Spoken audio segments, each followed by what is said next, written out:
তুমি কেন কান্না করতেছো? আমি তো বলছি আমি আসতে পারবো না। প্রবাস অনেক কষ্টের, জানো। টেনশন করিও না, কান্না করিও না। আমার একটা বিশ্বস্ত বন্ধু আছে। তুমি তো আর 3 পিস পরো না, তুমি পরো 1 পিস।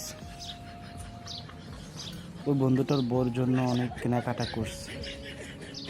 তারপর আমিও বলছি তোমার জন্য কেনাকাটা করার জন্য।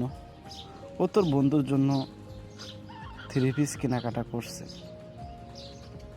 কিন্তু তোমার জন্য কিছু 1 পিস।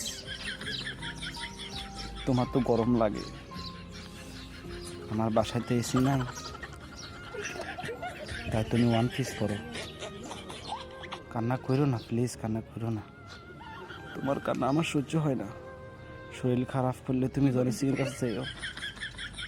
ও MBBS, ও ভালো ডাক্তার। তোমার টেনশনের কোনো কারণ নাই। সানি লিওনও তার কাছে গিয়ে চিকিৎসা করাই। সমস্যা না, আমি টাকা পাঠিয়ে দেব।